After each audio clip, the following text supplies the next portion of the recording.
In the Pacific battles of World War II, much of the publicity went to the aircraft carriers and the naval aviators who flew from their decks.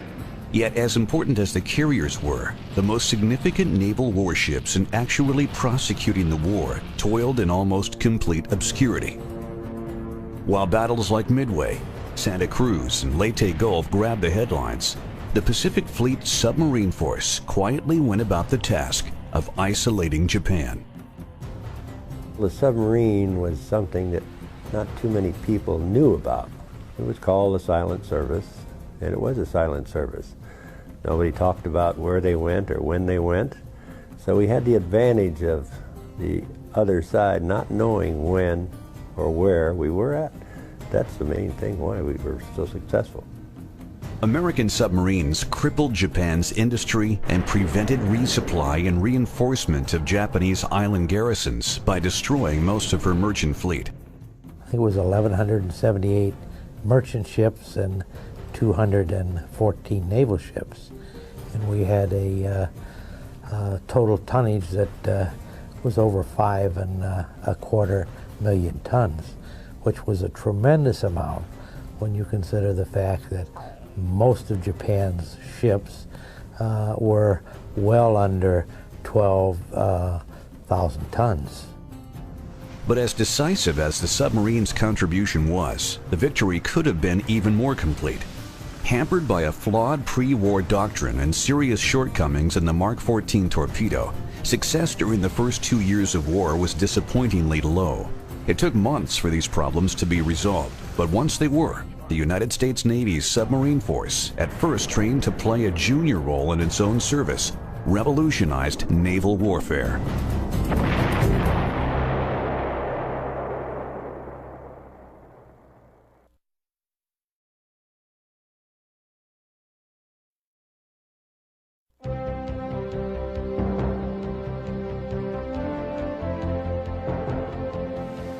Today's nuclear-powered submarines are among the most technologically sophisticated machines ever built, combining advanced computer systems, precision navigation, sensitive sonar equipment, and devastating hitting power into one of the world's most lethal and stealthy weapons. The adaptations and inventions that allowed sailors to not only fight a battle, but also to live for months at a time underwater include some of the most brilliant developments in military history. Submarines have been used for warfare in one form or another since the American Revolution, but it was not until World War I that the combination of diesel engines, battery power, and self-propelled torpedoes made them a significant threat. All of the world's major navies included submarines in their fleets, but it was the Germans who would first exploit the versatility of the submarine in open ocean warfare. In response to a sea blockade of her ports by Great Britain, Germany implemented a submarine blockade of the British Isles, but was constrained by the international law of the sea, which required blockading ships to board and search ships suspected of carrying forbidden cargo. Crewmen aboard guilty vessels would be allowed to man lifeboats, and then the ship would be sunk.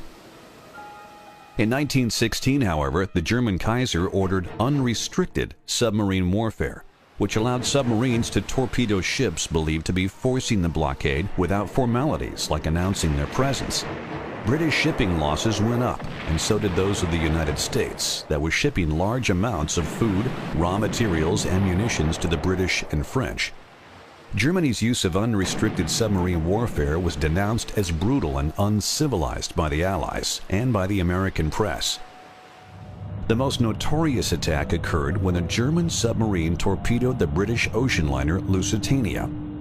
The huge ship sank in just 18 minutes, killing 1,198 of the nearly 2,000 people aboard, among them 128 Americans. The incident was used to turn American public opinion against Germany and was an important issue that helped push the United States into the war. Though the Germans ultimately lost, they had demonstrated the effectiveness of submarine warfare against merchant shipping. After the war, the U.S. Navy looked to improve the capabilities of its submarine fleet, but existing technology proved a limiting factor. S-class boats, built between 1920 and 1925, were designed primarily for coastal defense purposes, not to cruise vast expanses of ocean.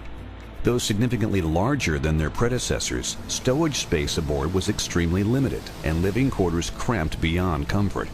Derisively called pig boats by their crews, S-boats more than lived up to their nickname. While designers worked to improve functional capabilities, strategists sought to address questions of identity and mission.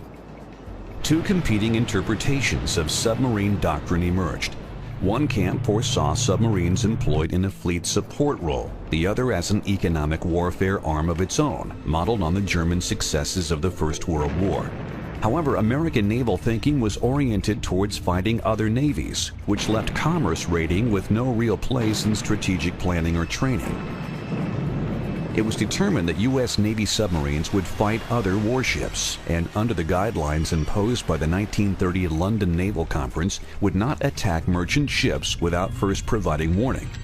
Though this attitude negatively impacted tactical training in the years leading up to World War II, long-range strategic planning proved critical to the development of submarine technology. The rise of Imperial Japan had been a cause of increasing concern in the West since the turn of the century. Anticipating an eventual war, the United States developed War Plan Orange, which relied heavily on battleships but included submarines as scouts for the fleet. They would go out and form a picket line in front of the main fleet. You'd see the enemy fleet showing up. They'd take a couple shots at them as they went by. They would radio back and let the main fleet know they were on their way. Many of the generals after World War I were thinking that it was going to be like Jutland, where you'd have all the huge battleships and battle cruisers firing away at each other for a couple minutes and see who came out the least bruised, and everybody'd go home. And of course, then the submarine would still be out there in the picket lines, and after they had this big exchange, this decisive battle, they would pick off the stragglers as they went back. So they anticipated that as the role for this submarine. The problem was that was how things happened in 1917 in Jutland. That's not how they were going to happen in 1937 or 40. American submarine designers set out to produce a sub that would combine long-range cruising capabilities and a surface speed in excess of 20 knots with the very latest in technical advances. We had the S-boats originally, and the S-boats were basically like the German submarines. And so we tried to develop what we call fleet submarines, which were designed to operate with the fleet. And so they were longer range and bigger submarines and more capabilities. The Barracuda class, the first of a series of subs originally thought to meet the fleet boat criteria, proved less than ideal, and the Argonaut class, which followed in 1928, possessed the range but was able only to achieve an unacceptable 15 knots. The Narwhal class, commissioned in 1930, didn't perform much better. Although improvements were seen in the performance of the Dolphin and Cachalot classes, which appeared in 1932 and 1933 respectively, there remained a seemingly insurmountable problem. The diesel engines powering all these craft simply didn't measure up. The solution finally appeared when diesel engines developed for railroad locomotives proved both powerful and reliable enough to meet fleet requirements. Employing diesel-electric motors for the first time, the P-class submarines, constructed between 1935 and 1936, marked a tremendous improvement over the previous candidates, with a surface speed of 19 knots and a range of 10,000 miles. In a departure from earlier designs, the engines were coupled to a large generator rather than propeller shafts, making it possible to use the full power output to drive the boat, charge the batteries, or for a combination of the two. When the boat was submerged and diesels had to be shut down, the batteries provided all necessary power. All welded construction became standard beginning with the P-class, producing a much stronger hull that allowed the boat to dive to 300 feet. The 1938 Submarine Officers Conference sought to improve on the P-class by refining fleet requirements. In addition to 6 forward and 4 stern torpedo tubes and more reload torpedoes, it was recommended that the next class include an improved torpedo data computer, a longer, thinner periscope, a 5-inch deck gun, and the ability to cruise at fleet speed on voyages of 12,000 miles. Habitability was to be improved by the addition of freshwater distillation units and air conditioning. The Navy got all that and more with the Tambor class, a submarine that at last possessed the speed and firepower necessary for a fleet boat. Capable of 21 knots surfaced and 10 submerged, they could crash dive to periscope depth in under a minute. With good seakeeping, great handling, and excellent habitability, the 300-foot-long Tambor class provided sufficient elbow room for long war patrols. The U.S. Navy's first fleet sub had come of age. The foresight of our building submarines in 1938 that would go across the Pacific Ocean and back, round trip, signified that our leaders knew there was a potential hazard and a potential conflict coming up with Japan. There was no other enemy in that area. The Tambor class, consisting of the submarines Tambor, Tautog, Thresher, Triton, Trout, and Tuna, would eventually make a combined 70 war patrols and sink 80 enemy ships. The average of 13 ships per submarine was unmatched by any other class of boat. USS Tautog became the fleet's leading ace, with 26 Japanese ships to her credit. In 1940, the follow-on to the Tambor class appeared. Gato-class submarines were fast, heavily armed subs, well suited for an undersea war against Japan. At 312 feet long, Gatos comfortably accommodated a crew of 80. They could make 20 knots on the surface and nearly 9 submerged, and were equipped for journeys of 10,000 miles or more. Gatos and their immediate successor, the Balao class, became the bane of Japanese merchant ships during World War II. They were faster, longer range, and a lot more torpedoes, and a lot thicker hull. Our diving depth, Pollock was a riveted submarine, and the P-class was the last of the riveted submarines because they went to welded hulls after that. And she was a thin hull build. Our test depth was 250 feet. The new boats were 550 up. With 6 tubes forward and 4 tubes aft, Gato-class subs could carry up to 24 torpedoes. Its primary weapon, the Mark 14 torpedo, had an alcohol-powered steam turbine engine that could propel it at 46 knots for up to 4 miles. A beautiful piece of mechanism, those torpedoes. Then when you consider how they worked with the steam in them, with the burning of the alcohol, with the propulsions that they developed from that pressure, it was just a tremendous piece of equipment. The Mark 14's 668-pound warhead was detonated by the Mark 6 Influence Exploder, a device the Navy believed would revolutionize submarine warfare. The magnetic exploder mechanism, which was a super secret device that was supposed to detonate the torpedo if it came in proximity with any large mass of steel.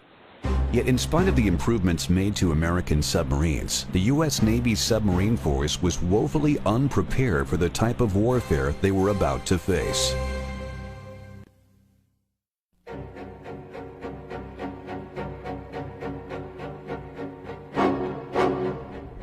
On December 7, 1941, there were 50 submarines attached to the U.S. Pacific Fleet.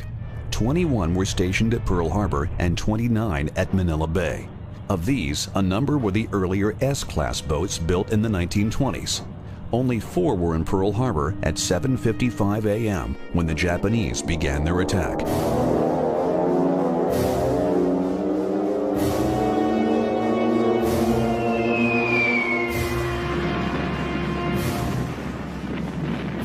I heard all this explosion like everybody else, and I thought, my goodness, can't they leave us alone on Sunday morning? We thought the Navy was practicing. They told me to get up on my gun, which was right up next deck above me, and I was a gun captain on a 5-inch 25 anti-aircraft battery, and we had 50 rounds of ammunition up, and we started firing like everybody else. We fired everything that was flying. We got credit for 4. But who knows, the whole world was shooting. In little more than 2 hours, the Japanese caused personnel losses of more than 2,400 killed and 1,200 wounded, sank 4 battleships and damaged 4 more, sank or damaged 3 cruisers, 3 destroyers, 1 mine layer, and destroyed 188 aircraft. In the aftermath of the devastating attack, no surface fleet of any consequence remained in the Pacific.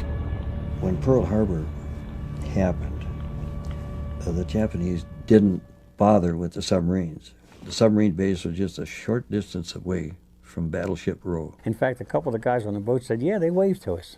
They had their cockpit slid back and they would wave and smile and drop their torpedoes and go. And then right beyond the submarine base was our main Pacific oil storage tanks. They didn't hit them either. The loss of the battleship fleet greatly reduced the strength of U.S. naval forces in the Pacific and placed Navy planners in a situation they never anticipated. They now had only one weapon system immediately available to take the war to the enemy. There was no other arms to send out to hold the enemy back or get back at the enemy other than the submarines. The submarines carried the fight to the Japs until the surface fleet could repair their ships and get back on duty. Just hours after the Pearl Harbor attack, Admiral Harold Stark, the Chief of Naval Operations, ordered all available boats to immediately put to sea, and for those already underway to conduct unrestricted submarine warfare against anything Japanese. Stark's call for unrestricted warfare meant that U.S. submarine commanders could now seek out and attack any ship flying the flag of the rising sun. However, this new strategy presented some serious problems. Prior to the war, tactical planning called for submarines to support the Navy's capital ships. That doctrine was now obsolete. Furthermore, training exercises for submarine warfare had emphasized offensive operations against swifter warships and not against the slower lumbering merchant vessels which they were now permitted to engage. It's not surprising then that the submarine campaign got off to a slow start. The Navy had a Plan Orange that they had originally set up for the submarines part to work with the battle fleet. And that plan was no good, and it took quite a while for them to realize this, and it was the younger officers that came in there and took command that really showed them where they were wrong. And it was the older officers that had been taught that procedure, they had a problem breaking away from it. Within days of the Pearl Harbor attack, the boats based in the Philippines had left Cavite on their first war patrols to seek out and destroy the expected Japanese invasion forces. We went out the day the war started, the 8th out there, and we went up off Formosa, off Ticao, Formosa. And see, that was a big naval base up there, Ticao. And we were supposed to observe ships going in and out of there and surface at night and report, you know, such and such a size ship, you know, going on course so-and-so and all that. For Sturgeon and the other boats of the Asiatic Fleet, several factors combined to neutralize the effectiveness of these first war patrols. Caution first seemed to be the motto for many skippers, career officers who were generally older and more prudent. Few were willing to toss the pre-war rulebook by coming to periscope depth for an attack. Surface attacks were out of the question. Consequently, many of the early offensive maneuvers were made from the safety of deep water, using only passive sonar to determine range and bearing. We fired at ships in there, but I mean, we never got a chance to actually come up and see them, you know? Whether they sank or not, you know, we never did know. 96 Mark 14 torpedoes were fired in 45 separate attacks over the first weeks of combat, but there were only 3 confirmed sinkings. Patrols originating from Pearl Harbor in December 1941 and the first 3 months of 1942 were credited with sinking a total of 19 enemy ships, but were hampered by tactical and operational instructions. USS Gudgeon's first foray into Japanese home waters illustrates the point. Her skipper was advised to remain submerged during daylight hours within 500 miles of her patrol area to avoid detection by aircraft. As a result, Gudgeon spent 27 days submerged during her 51-day patrol, and of these, only 12 were on station. En route back to Pearl Harbor, however, Gudgeon sank a Japanese submarine, the first enemy warship sunk by a U.S. Navy submarine in World War II. Although some early patrols mounted from Pearl Harbor targeted Japanese home waters, most were assigned the far less productive Japanese Pacific Islands and the China coast. While the lack of offensive initiative, flawed doctrine, and poor tactical positioning contributed to the slow start, they were only part of the problem. Defective torpedoes severely reduced the submarine fleet's effectiveness. torpedo success was less than 50%. They were very bad. And that wasn't really corrected fully until late 43. Premature explosions. Sometimes the torpedo would hit the ship and nothing would happen, no explosion.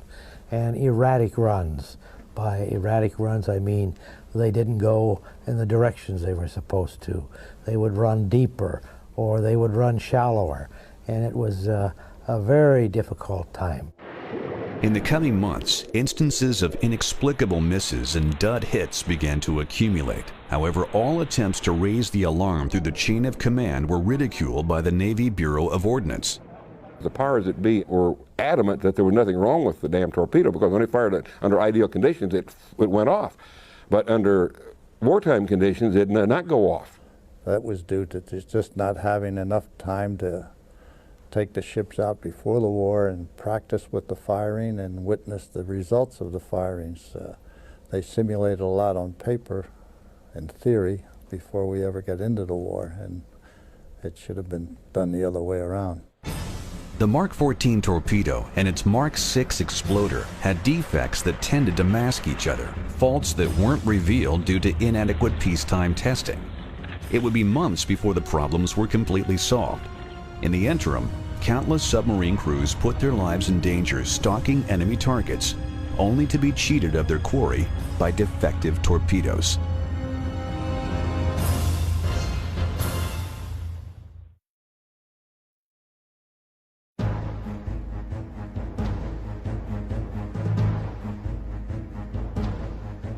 The problems facing the American submarine fleet early in the war were numerous, but such was the case for the Allies throughout the Pacific.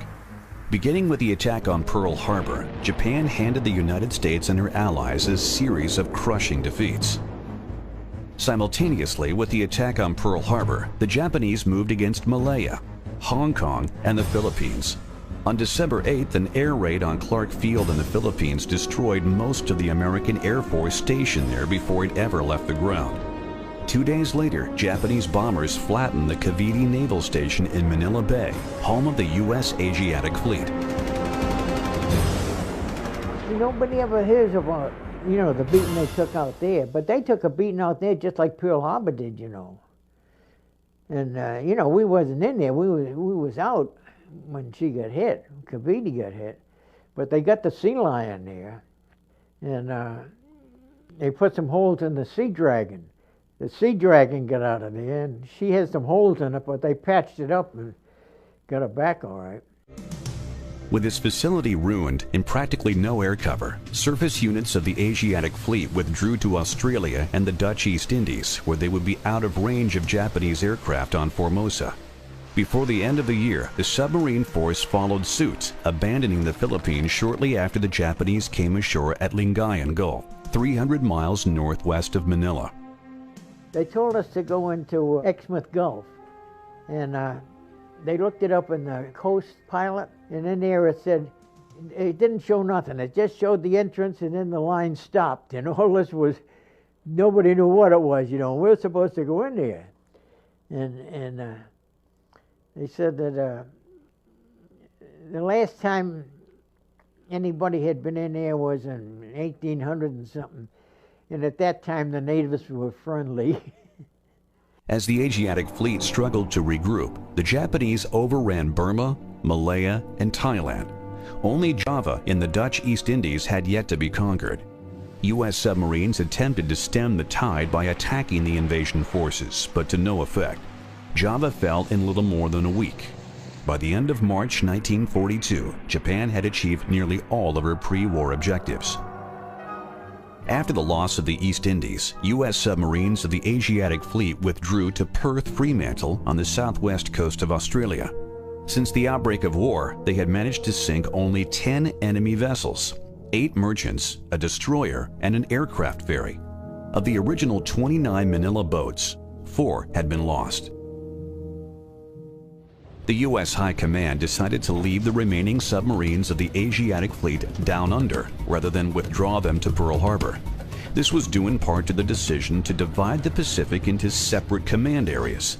General Douglas MacArthur assumed command of the Southwest Pacific area, which included the Philippines, the Dutch East Indies, Borneo, Australia, New Guinea, and the western part of the Solomon Islands. Admiral Chester Nimitz would command the northern, central, and southern Pacific from Oahu. Submarines based in Australia would be well positioned to attack Japanese supply lines between Southeast Asia and the home islands, or support offensive operations in either area. By April 1942, the submarine force in Australia numbered 31 boats, with 20 at Perth Fremantle and 11 at Brisbane.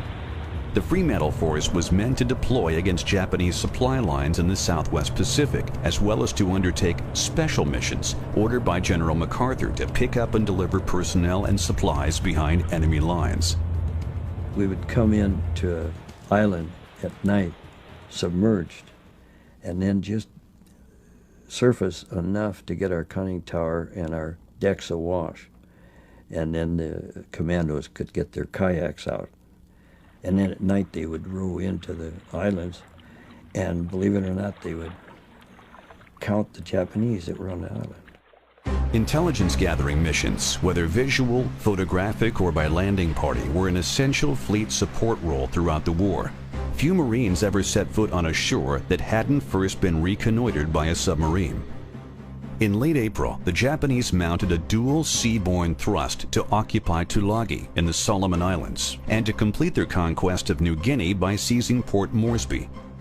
Tulagi fell without a fight, but 2 American carrier task forces intercepted the Port Moresby force. It was the first time in history that aircraft carriers fought each other. During the Battle of the Coral Sea, American air groups from Yorktown and Lexington sank the light Japanese carrier Shoho and inflicted damage on the large Japanese carriers Shokaku and Zuikaku, but sustained damage to Yorktown and lost Lexington.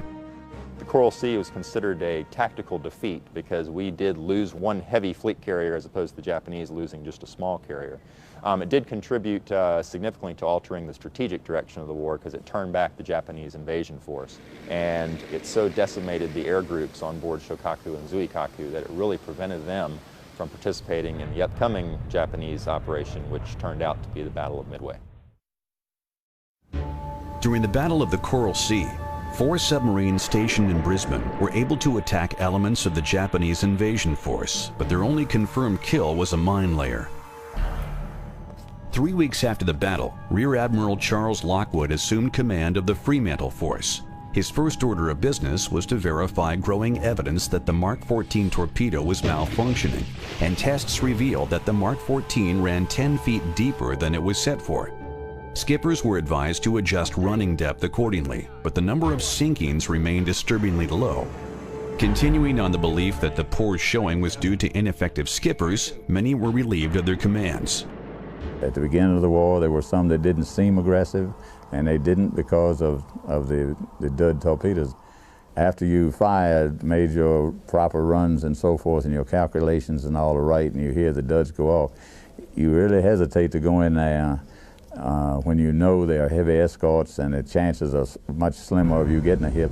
And I think that had more to do with it than them being anything but good skippers. Just before the Battle of the Coral Sea, it was agreed to begin exchanging submarines between Australia and Pearl Harbor so that Fremantle's boats could return to the United States for refitting. During the transit to Australia, the Pearl Harbor submarines would undertake war patrols off Japanese-held islands. Under this arrangement, and augmented by newly commissioned boats arriving from the United States, war patrols from Pearl Harbor increased sharply during April and early May 1942. Once we were underway, everybody had a job to do. They had a station to be on.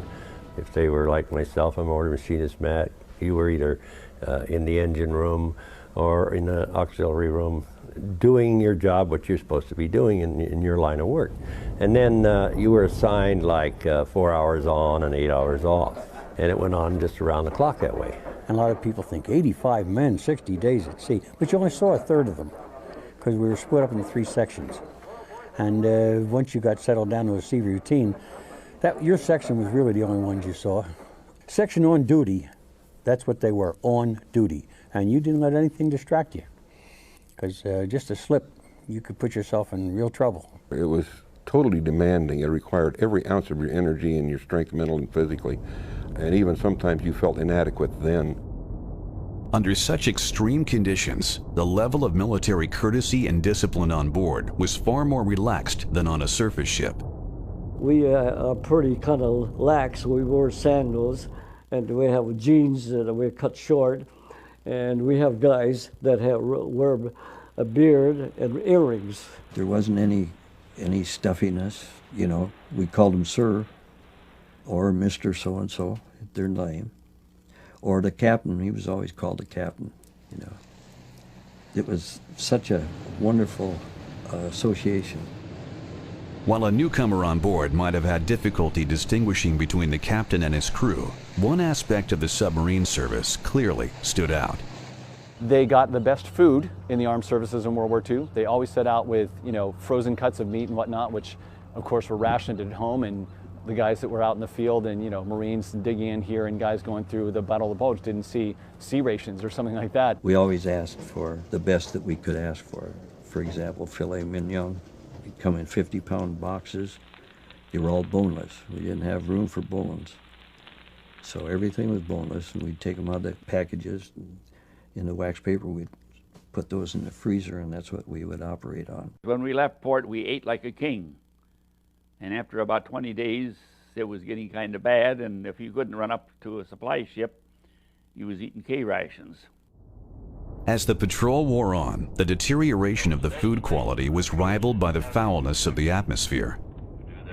The average age of submariners in World War II was 19. That's the average age, which basically means it's a bunch of high school kids that are operating the most technically advanced, you know, vessel of war that exists in the world. So if you can imagine yourself stuck with 80 guys, all of which are about teenage or high teenage years, that are actually doing heavy labor down in the South Pacific, going through drills. Everybody's got smelly feet, the whole deal. They're not really changing their clothes too much, and you only get to shower about every 2 weeks. Now you can start to imagine what the smell in this thing would have been like when you combine that with hydraulic fluid and diesel fuel and whatnot. Though the increase in patrol frequency during the spring of 1942 improved the chances of success, the numbers returning from the battlefront continued to dismay fleet commanders. The Pearl Harbor boats were credited with sinking only 33 enemy ships between January and May 1942. Tellingly, the greatest success came on patrols to Japanese home waters and the East China Sea. Stakeouts of Japanese bases in the Central Pacific continued to yield meager results. Warship is kind of hard to tangle with. They go too fast for the sub.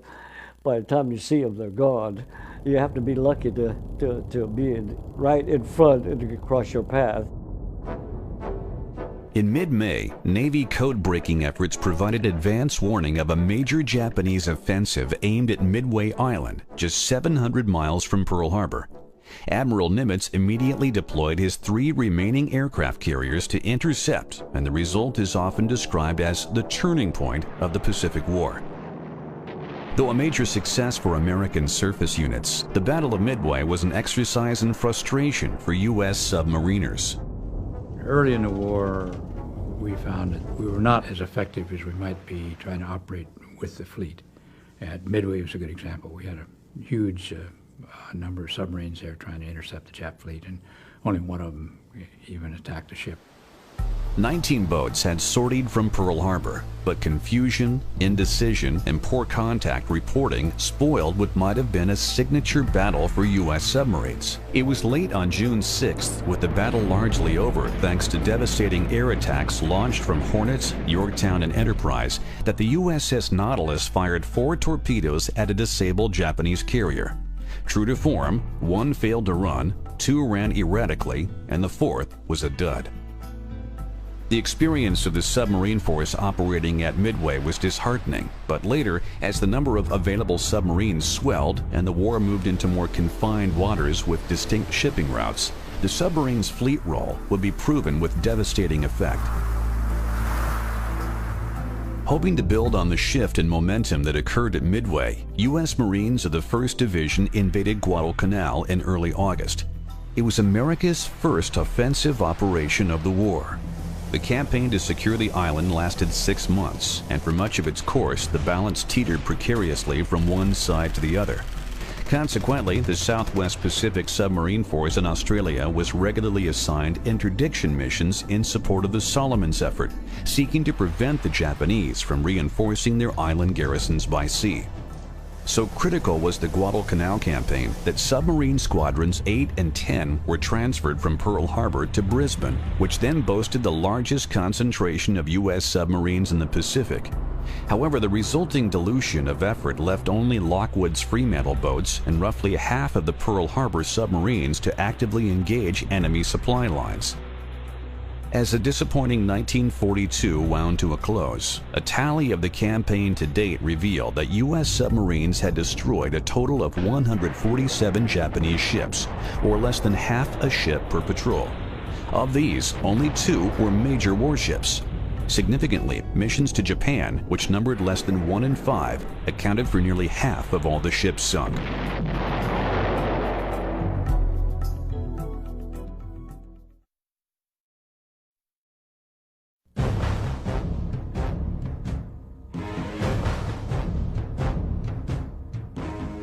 After the defeat at Guadalcanal early in 1943, the Japanese shifted their focus to defending what remained of their earlier conquests, while the Allies began developing a plan that would allow them to gain the offensive initiative. With war materiel of all kinds beginning to flow from the United States, the Allies were able to pursue a dual-pronged strategy. Forces under the command of General MacArthur would simultaneously attack the northern Solomons and leapfrog westerly along the coast of northern New Guinea, isolating Japanese garrisons stationed there and ultimately bypassing Rabaul. Admiral Nimitz would begin the drive across the central Pacific with invasions of Tarawa and Macon in the Gilbert Islands before proceeding further west across the Pacific toward Japan. Such ambitious plans would take some time to put in place, so again, it fell to the men of the Silent Service to keep the pressure on. By mid-spring 1943, the submarine force at Pearl Harbor, now under the command of Rear Admiral Charles Lockwood, had grown to 50 boats. The main submarine's Pacific headquarters at Pearl Harbor and the advanced base at Midway hummed with activity as boats returned from patrols for refitting or set sail for the war zone. The base at Midway provided a fueling station 1,100 miles closer to Japan and did much to improve the logistical situation for SubPac. Between April and August, an average of 18 SubPac boats left each month for war patrols of 40 to 50 days. Notably, over half were targeted at enemy shipping in Japanese Empire waters and the East China Sea. This shift in deployment marked a significant change from the strategy that had continued to place a high priority on hard-to-target enemy capital ships in spite of poor results, and was further justified by the 4th War Patrol of the USS Wahoo. When the Gato-class submarine Wahoo arrived at Pearl Harbor in August 1942, she joined a submarine force struggling to find success. Her first 2 patrols were marked by attack failures, but when charismatic Lieutenant Commander Dudley Mush Morton assumed command at the end of the year, her fortunes and the rest of the submarine fleets began to change. Personable with his crew and aggressive in his leadership, Morton reorganized Wahoo's patrol procedures. Wahoo transited to her 3rd patrol's operating area on the surface in daylight despite the threat of Japanese planes. He trusted his executive officer, Richard O'Kane, to make all periscope observations during attacks, which allowed Morton to better evaluate the entire combat situation. As commanding officer of USS Tang, O'Kane eventually became the submarine force's leading ace of the war, credited with destroying 31 ships. Wahoo's 3rd patrol and 1st under Morton netted 3 ships, but that was only the beginning. On his next patrol, Morton sailed into the shallow confines of the East China and Yellow Seas. In a series of slashing gun and torpedo attacks, Morton sent 9 ships to the bottom. It was by far the most successful patrol of the war to date and proved to be the turning point of the Pacific Submarine War. Inspired by Morton's tactics and innovation, other commanders began to adapt Wahoo's aggressive style and take the fight to the enemy. These were all younger officers. I think that they set the whole procedure of submarine warfare. Those people did, not the Navy. As far as doctrine that we had been schooled in, as far as the depth that we would travel, when we would put the periscope up and that sort of thing, this was developed in the field by our own skippers and breaking away from the old conservative, non-aggressive rules that had governed the way we acted. The determination and character exhibited by Morton and the crew of Wahoo was hardly unique to that vessel. Just being accepted for submarine duty was a testament to these sailors' abilities. In order to get into submarines, you had to pass a rigorous set of exams to show that you were very smart, to show that you had psychologically what it take to live with 80 other guys for a little over 2 months on a war patrol without ever seeing the sun, in close quarters with very little privacy. So these guys had a lot of camaraderie. They had a lot of respect for each other. The people that were involved in it, they were the cream of America crop. They were the finest physically adapted people and mentally, and they had a tremendous attitude. It was a very elaborate and in-depth screening process. And to give you an example of the number of people that made it, there were 105 that volunteered with me, and there were like 6 of us passed. So it was an extremely difficult service, and it was all volunteer, 100% volunteer. The elite group of men who formed the submarine force made up only 1.6% of the entire U.S. Navy.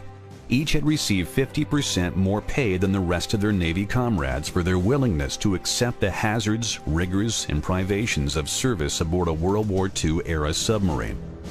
I first became aware of submarines when I was 10 years old, and from that day on I wanted to be a submariner. And I like to think most of them did. They weren't there for the money. It was nice. It was nice to get the extra money. But most of us there because that's what we wanted. Service aboard a submarine was far different than in any other branch of the military in the Second World War. During a patrol that could last up to 10 weeks, most crewmen only rarely caught a glimpse of sky or the taste of fresh air, let alone actually setting foot on dry land. You didn't know what day it was, you didn't know whether it was day or night, and you really didn't particularly care. You just had a job to do. And of course, also you had a sanitary problem because you had 80 men on there who hadn't had a bath in however long you were out. Patrols weren't all glorious and a lot of fun. There was a lot of tedium and boredom, weeks at a time before you might see a target and break up the monotony. But I think the fact that we all suffered the same suffrages and the same glories and so on is what brought us all together. Along with the monotony, training drills were another fact of life for submariners.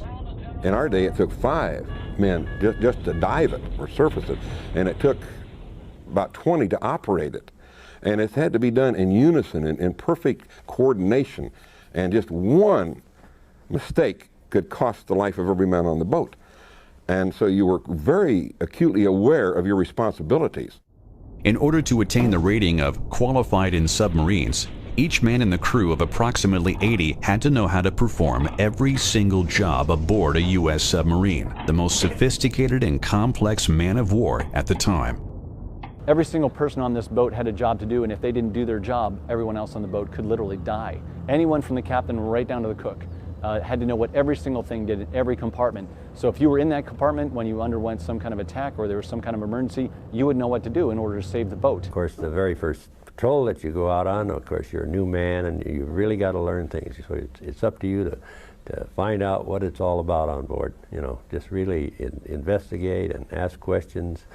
And so you'll be able to qualify. So you will know your submarine and know what it's all about. You had to make drawings of every system throughout the boat.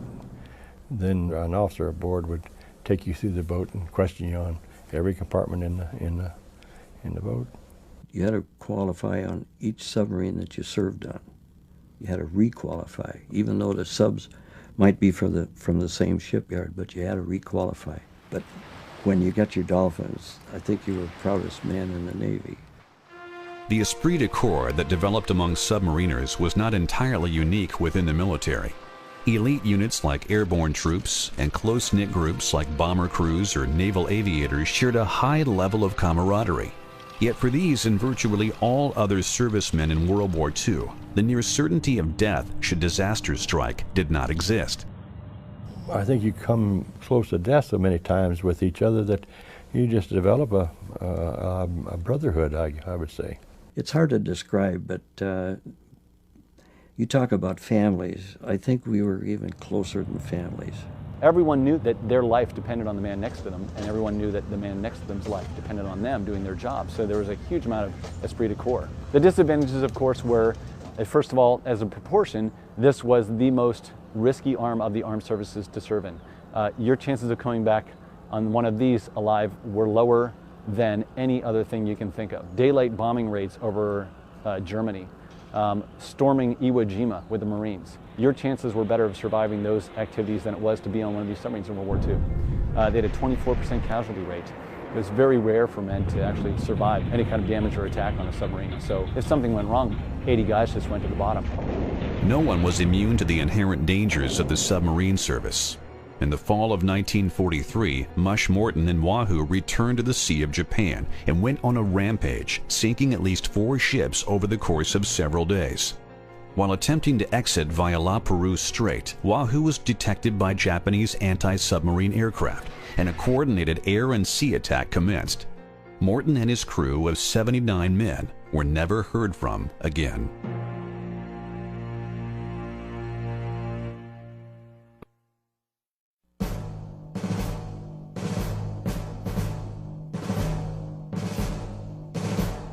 Since he had assumed overall command of the Pacific Submarine Force early in 1943, much of Rear Admiral Lockwood's attention was consumed by nagging materiel problems. Foremost among these was torpedoes, not only a shortage of supply, but continuing evidence of serious malfunction. Lockwood's tests at Fremantle in mid-1942 established that U.S. torpedoes were running too deep, but after correcting the problem, torpedo performance failed to improve. Premature warhead detonations, believed to be the result of a too sensitive magnetic influence exploder, continued to bedevil the fleet.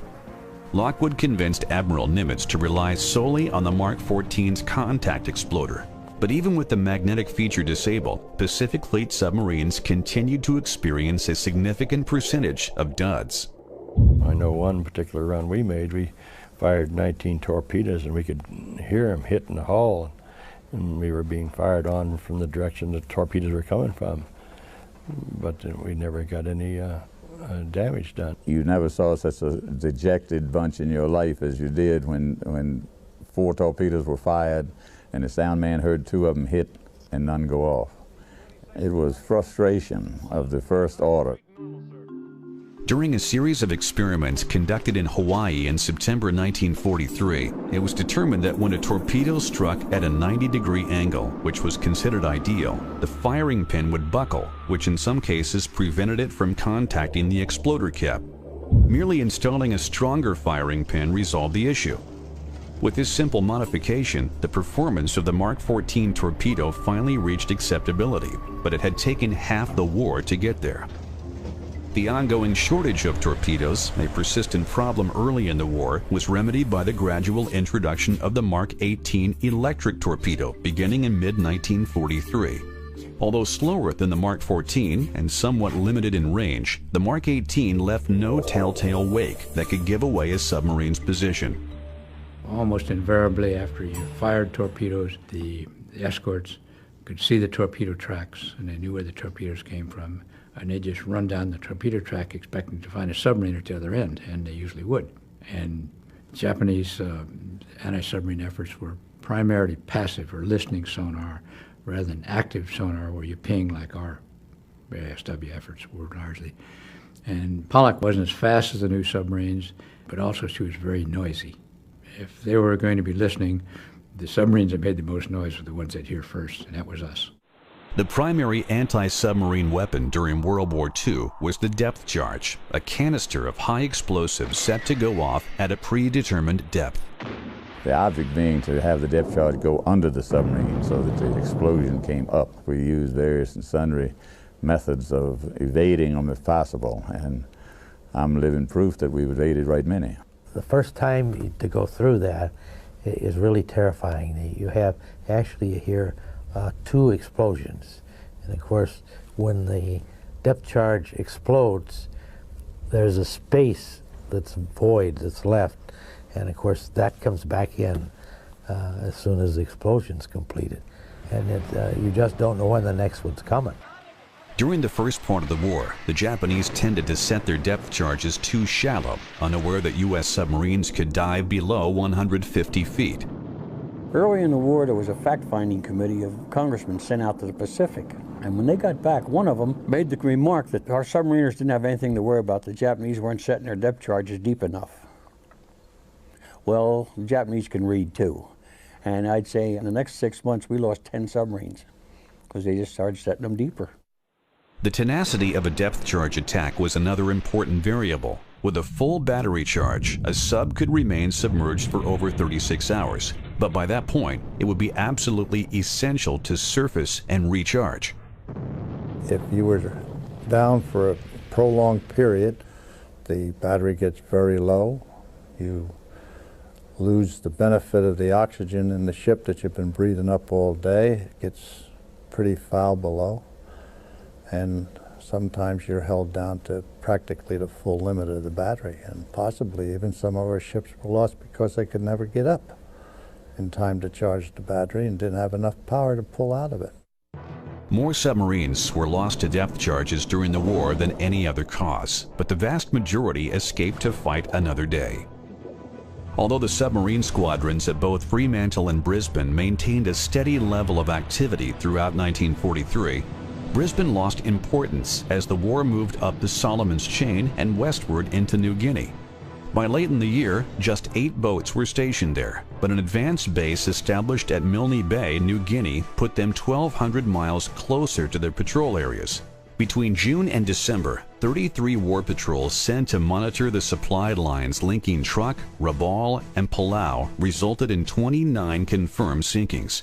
During that same period, the 22 submarines stationed at Fremantle sank nearly 50 enemy ships, a dozen of them oil tankers bound from Borneo and Sumatra. The emphasis was switched pretty much to tankers, and we sank an awful lot of the Japanese merchant marine and tankers, and that's the thing, the argument about where we shouldn't have dropped the atom bomb is because we'd sunk all the Japanese tankers and they were running out of fuel.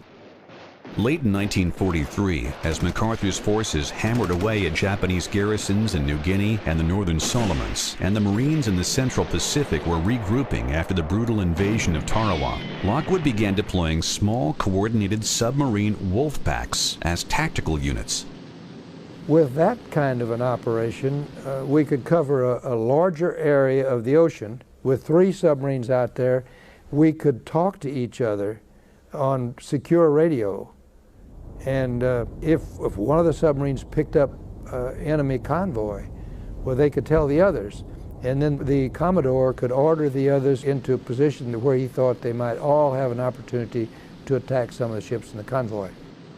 Communications and coordination among Wolfpack members at sea was often difficult, but during the last 2 years of the war, wolfpacking became increasingly common, particularly for commerce raiding north of Luzon, where several Japanese north-south convoy routes from the conquered territories converged. The people in Pearl Harbor had laid out a checkerboard-like arrangement of areas, and we were given a certain sequence of movement where we would move from one area to another area to another area, and if we saw a convoy or some warships going through a part of our area that we didn't have time to get to, we could call Pearl Harbor. They could then notify other submarines in the other squares along which those ships were going to travel, so that they could have an opportunity to attack them.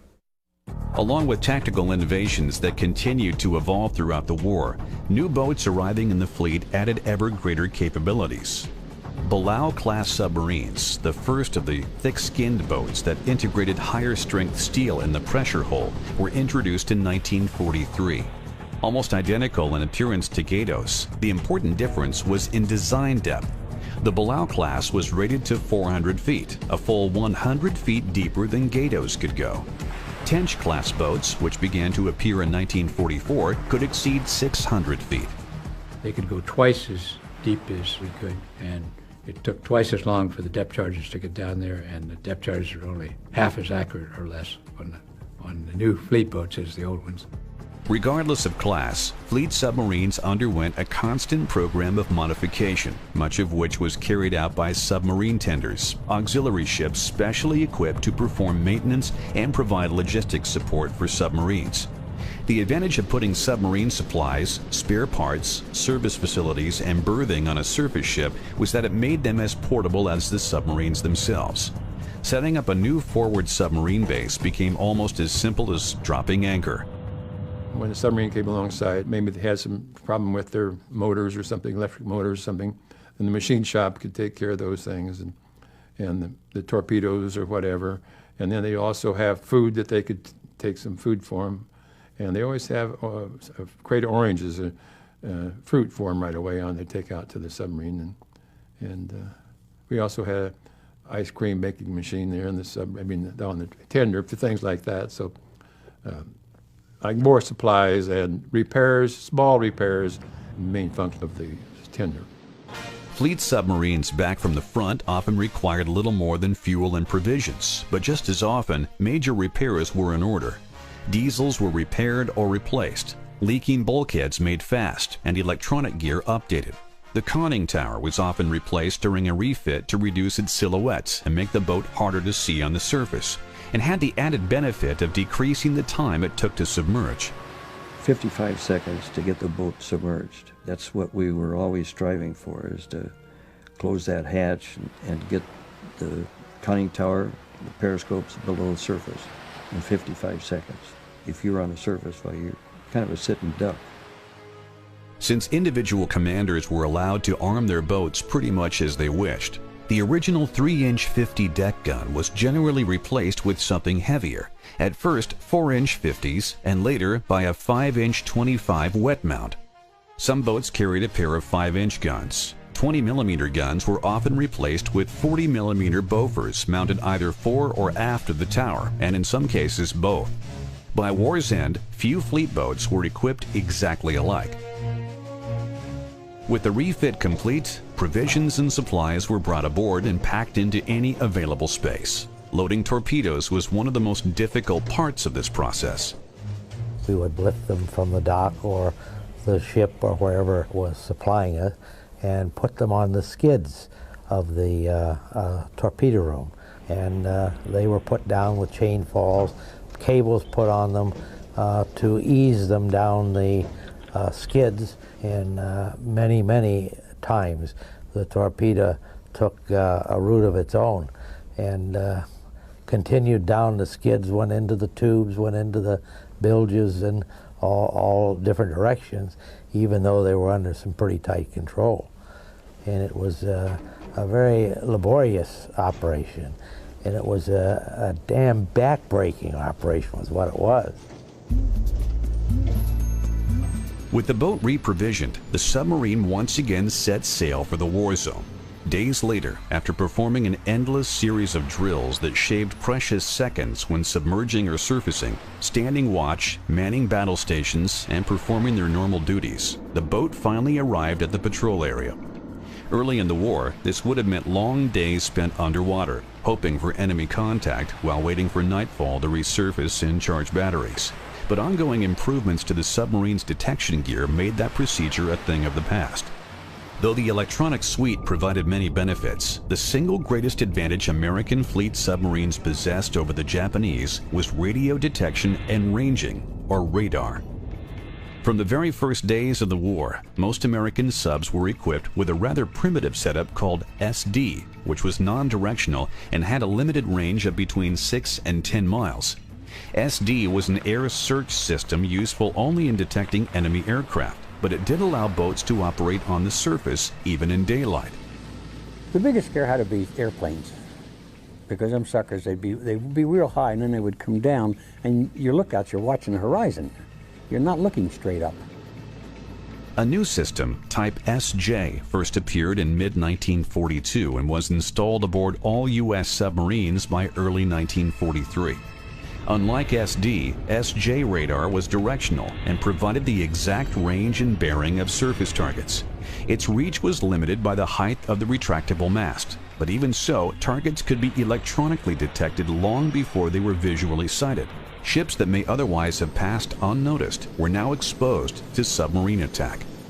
It's a great advantage, a very great advantage, because they were quite, in the beginning of the war, they didn't know that we had radar, so we had a big advantage over them, and we could operate at nighttime and during storms and all that, and they did not have the advantage of knowing that we were there. While the Japanese had superior night optics and excellent sound detection gear, only their carriers and battleships possessed radar, a fact that shifted the odds decisively in the direction of the Americans. Consequently, with the new SJ sets aboard, the submarine fleet developed a new method of attack known as the end-around. We would pick up a Jap ship and we could plot their course and then go flank speed ahead and get ahead of them. And if we had to submerge in the daytime, why, we would submerge and wait for them to come by and knock them off. If it was at night, well, we'd stay on the surface and fire from the surface at night. If we saw an airplane or heard an airplane, we would submerge, but we would stay on the surface as much as we possibly can because we could maneuver better. We had more speed to do what we needed to do to get around and take position to be able to fire torpedoes at the enemy ships. Fire control, the process of tracking targets and aiming torpedoes, required far more than simply looking through the periscope. The immediate problem was determining the target's course and speed, a painstaking procedure made vastly easier by the torpedo data computer, a system that simultaneously tracked a target and adjusted the aim of the torpedoes. A series of periscope observations of the target's position, course, and speed were made, and as the fire control problem developed, the TDC provided increasingly accurate directional instructions to the torpedoes. A proper solution was usually obtained after 3 or 4 observations.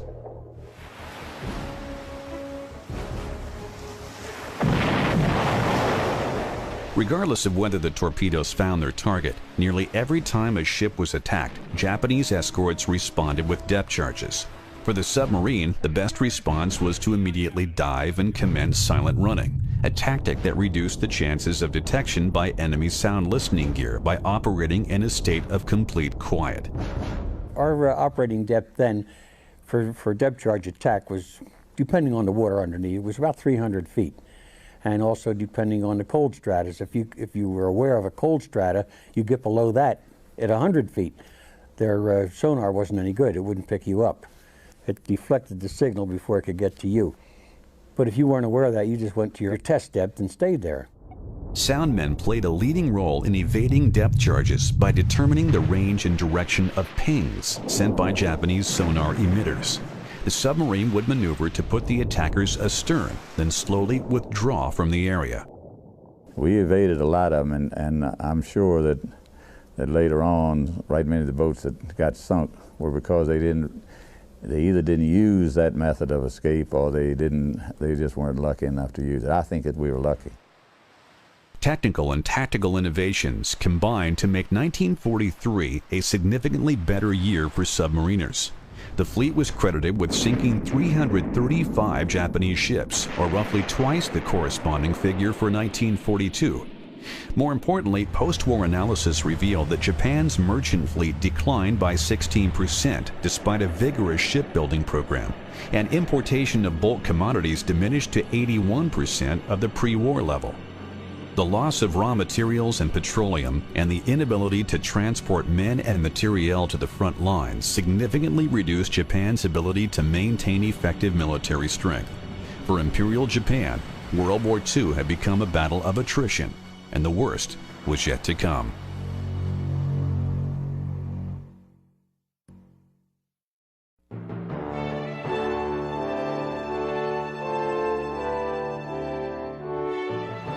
In 1944, the silent service finally hit its stride as the operational deployment of the submarine fleet was coordinated to match the strategic requirements of the war. When combined with improved torpedoes, better radar, new tactics, and an ever-increasing number of newly commissioned boats, it spelled doom for the Japanese merchant fleet. By the time Admiral Nimitz's cross-Pacific thrust reached the Marshall Islands in January 1944, the Pacific submarine fleet numbered nearly 100 boats, with 60 submarines assigned to Pearl Harbor and 36 to Australia. Boats of the Pacific and Southwest Pacific Fleet were kept busy supporting both the Marshall's campaign and U.S. carrier strikes against Truk, the most formidable enemy stronghold in the Pacific and forward anchorage for the Japanese Imperial Fleet.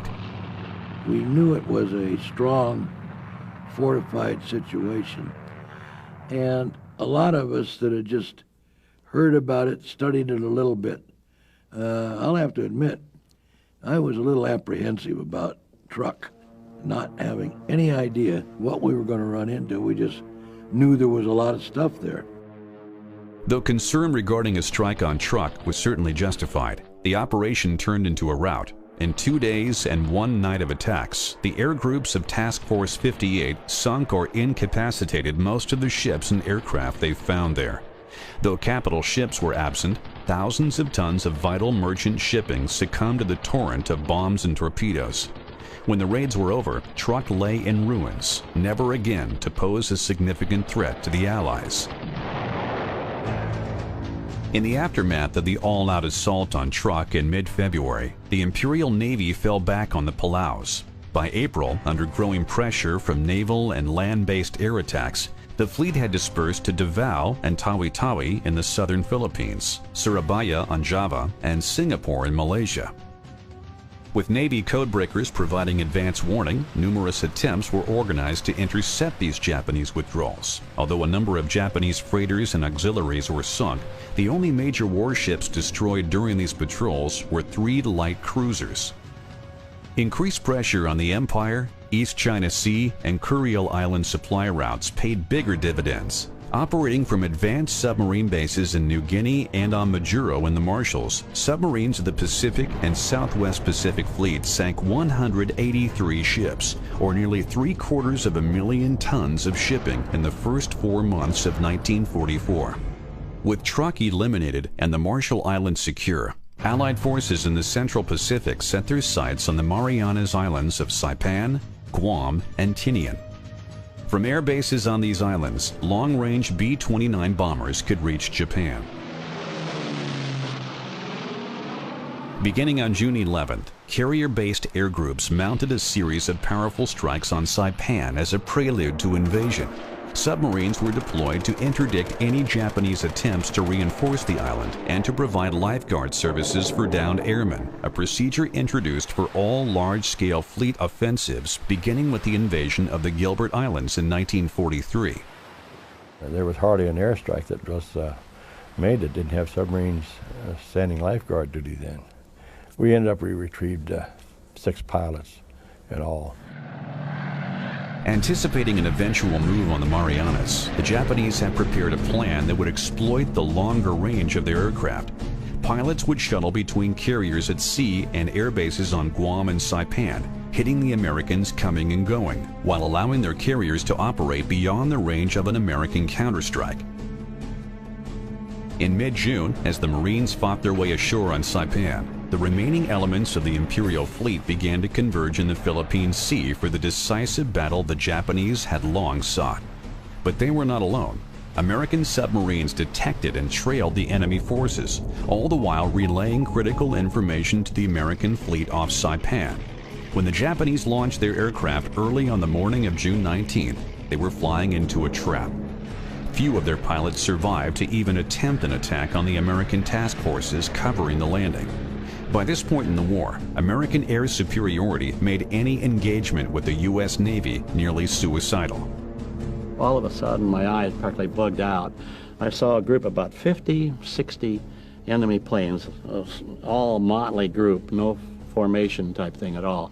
Well, I started on down, I wagged my wings, and I started going down. All of a sudden, my eyes apparently were so big from seeing this grand opportunity that I saw another plane, another of our planes, had designs on that same plane that I was going for, and I'm sure we'd have collided if I hadn't aborted that particular pass. But anyway, I pulled back up again, and then I started. And you hear these stories of what the guys were doing. Go for the lead man, dive at the lead, and then break them all up. Well, there were just too many of them. We had to work fast because we weren't far from our fleet. And to me, you pick them off the edges. And pick them off he did. During the Battle of the Philippine Sea, subsequently dubbed the Great Marianas Turkey Shoot, Alex Verasu knocked down 6 Japanese dive bombers in a span of 8 minutes on his way to becoming one of America's leading aces. All told, the Japanese lost nearly 350 aircraft and 3 aircraft carriers, including 2, Taiho and Shokaku, which were sunk by U.S. submarines. Though a great success for naval aviation, the battle marked a high point for the submarine force working in concert with the fleet. Effective scouting, efficient communications, and intelligent handling, not to mention several smashing torpedo attacks, combined to give the submarine force a leading role in a victory that permanently crippled Japanese naval aviation. After the Battle of the Philippine Sea, American submarines refocused their efforts on enemy supply lines with renewed intensity and devastating effect. By late August, wolf packs appeared in Luzon Straits and the East China Sea from new Pacific Fleet submarine bases at Saipan and Guam. By the end of the year, they'd sent nearly 150 ships to the bottom. Meanwhile, boats of the Southwest Pacific Fleet patrolled the Japanese oil pipeline from Sumatra and Borneo from advanced bases at Manus in the Admiralty Islands and at Mios Wendy just east of Biak. In July through October alone, boats of the Southwest Pacific Fleet sank almost 100 enemy ships. When combined with the growing toll from air attacks, the effect on the Japanese war effort was catastrophic. Occasionally, the survivors of a submarine attack were taken prisoner, but these instances were relatively rare. Like their counterparts on land, most Japanese were reluctant to surrender. In one case, we picked up a survivor and brought him aboard, and then they would set this enemy down at the table with maps and then start talking with these guys. And at night, having to watch in the galley, I was able to watch all of this stuff. In mid-September 1944, the business of rescue took a grim turn for the crew of the USS Pomponido. Shortly after surfacing late on the 15th, the boat encountered a debris field, the result of an attack made 3 days earlier by Sea Lion. Clinging to the wreckage was a large number of men covered with oil and filth. They got out on the deck with machine guns and whatnot to see if they couldn't take a prisoner or get some intelligence. And as they got very close to one of these rafts of men, they heard one of the men yell out, "Great, first you bloody Yanks sink us, and now you're going to bloody shoot us." And at that point they realized, obviously they were speaking English, they must be friends of ours. And the story is that if you've ever heard of or seen the movie or the book Bridge Over the River Kwai, it talks about how the Japanese, after capturing Singapore, had taken those men in the army and actually used them as slave labor to build the Burma Railroad. Well, these men had actually been used for 2.5 years as slaves to build the Burma Railroad down in Southeast Asia. And the Japanese were actually transporting about 1,400 or 1,500 of them back to the mainland Japan to use as slave labor in those factories. They crammed them into one of the holds on one of the ships and one of the holds on a second ship. We did not know they were in there. And so, of course, encountering the convoy, we went and sank the ships. Well, that first ship that was sunk actually had about 1,450 men on it, allies, prisoners of war. And the Japanese, after it was sunk, picked up all their seamen, their naval officers and whatnot, and they left these men to die. As the Pomponido came through, they realized that these were our allies and immediately got on the radio signaling any other submarine in the area to come by and help them rescue. Before they left, the Pomponido picked up 73 men, both Australian and British prisoners of war, and 72 of them survived the trip back to Saipan, and they were all repatriated. Joined later by Sea Lion, Queenfish, and Barb, the 4 submarines eventually rescued 159 survivors. More than 1,000 men were lost, swelling the ranks of other Allied POWs who suffered a similar fate.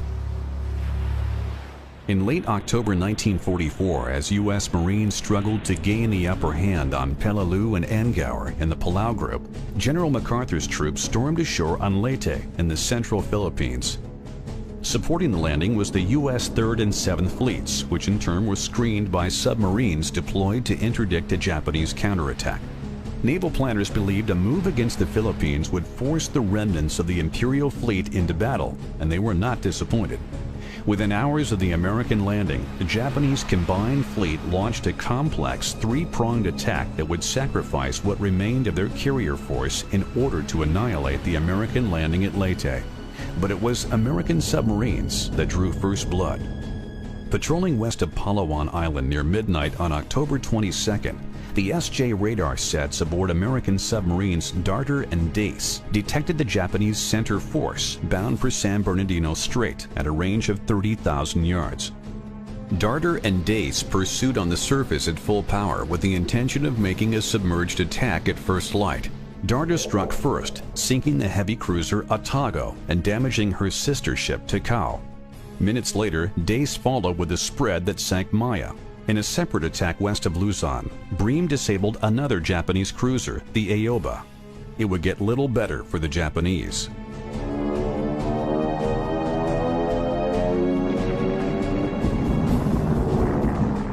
On the 24th, U.S. carrier aircraft badly mauled elements of the combined fleet in the Sibuyan Sea, while a U.S. force that included 5 salvaged battleships that had begun the war in the mud at Pearl Harbor annihilated the southern wing of the Japanese effort in Surigao Straits.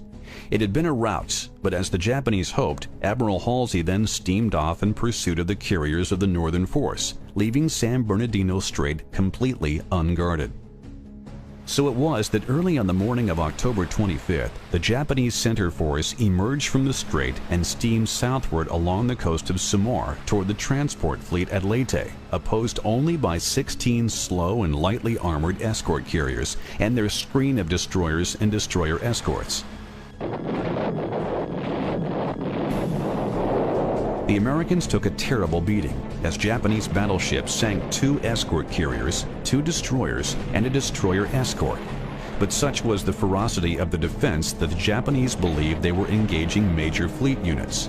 As the battle raged, the Japanese attack, hampered by a combination of poor communications, lack of coordination, and above all the lack of air strength, wavered and then stalled. Although there was precious little to prevent it from blasting through to Leyte Gulf, the center force turned and headed back where it came from.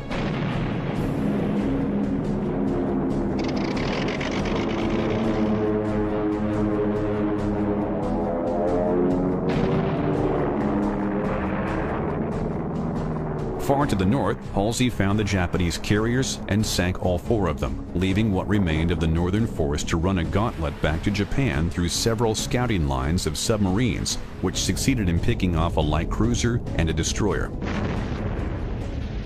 The battle for Leyte Gulf was the greatest naval fight in history, and when it was over, the Imperial Japanese Navy had ceased to exist as a fighting unit. More than 30 boats from the Pacific and Southwest Pacific fleets participated, proving the viability of submarines operating with the fleet by not only providing crucial sighting reports, but by sinking or heavily damaging 6 enemy combatants. During 1944, more than 600 Japanese ships were credited to American submarines, and for the first time since the war had begun, the total included a significant number of enemy combatants. The United States and her allies had gained undisputed control of the Pacific Ocean, and the submarine force played a key role in the victory.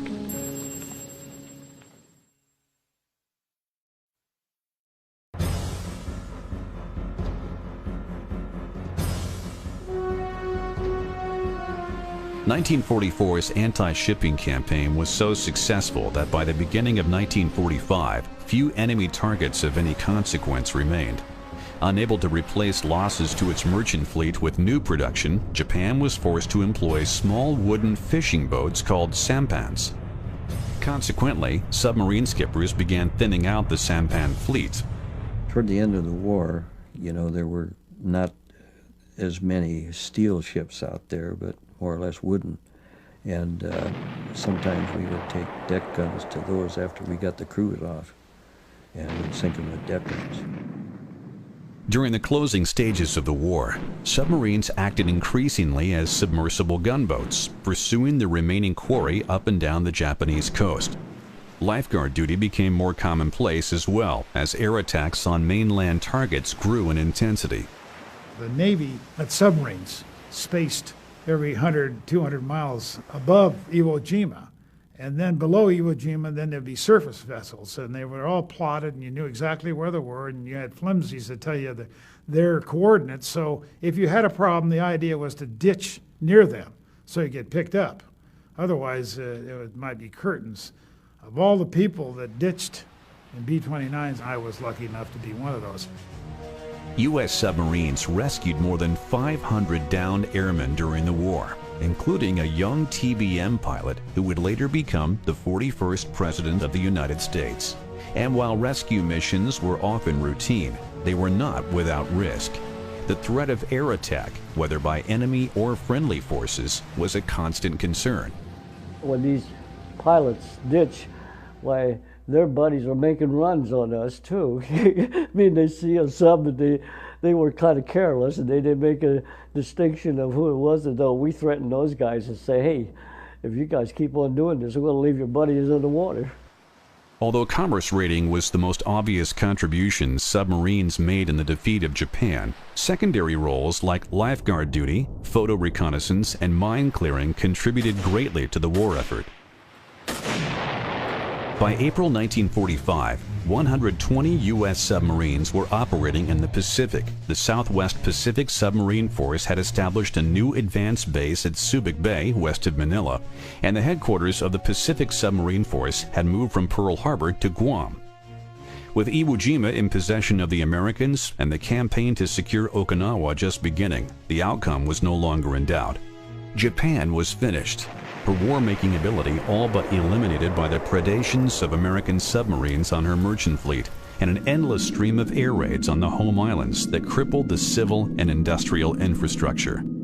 The effectiveness of strategic bombing has to be laid against the fact that most of those factories were not operating anywhere near their capacity because the supplies of raw materials coming in had been choked off, and also the ability of the Japanese to move completed goods, aircraft, tanks, to their overseas possessions was severely curtailed by the fact that the merchant fleet had virtually evaporated by that stage. After 3.5 years, Japan, which had begun the war with 6 million tons of merchant shipping, could scrape together just 1,200,000 tons. The atomic bombs dropped on Hiroshima and Nagasaki in early August marked the end of World War II. The formal surrender instrument was signed on the deck of USS Missouri in Tokyo Bay on September 2nd. Appropriately, Vice Admiral Lockwood participated in the ceremony with a dozen submarines and their tender anchored nearby. The success of the submarines in World War II, I think, speaks for itself. No military service can compare with what was accomplished. With less than 2% of the Navy's personnel, they sunk 65% of all the Japanese ships sunk. That was the entire Japanese maritime fleet, plus 1/3 of its men of war, including the largest ship ever built. We thought we got our revenge, and with the number of ships that we sunk, like I say, the American submariners, they carried a fight to Japan. The nature of the ship itself being a stealth ship to handle, easy to get out of a port and submerge and travel from one spot to another. They could penetrate further, probably not faster than a surface craft would, but surface craft didn't have the privilege of diving when an airplane would come along on a bombing run or anything like that. And therefore, I think with the few submarines that we had, we could manage to get further at sea, near their ports, and hit their shipping, whether it be merchant ship or military, and slowly cut them off from the things that were required. The American submarine campaign during the Second World War was the most decisive victory of that war. In spite of a flawed pre-war doctrine and serious torpedo defects that severely limited effectiveness well into 1943, the United States Navy's submarine force nevertheless wrecked Japan's merchant fleet and sank a sizable chunk of the Imperial Navy. The Pacific Submarine Fleet revolutionized naval warfare and strangled Japan's home economy with a blockade that established a new adage: an island is a body of land surrounded by submarines.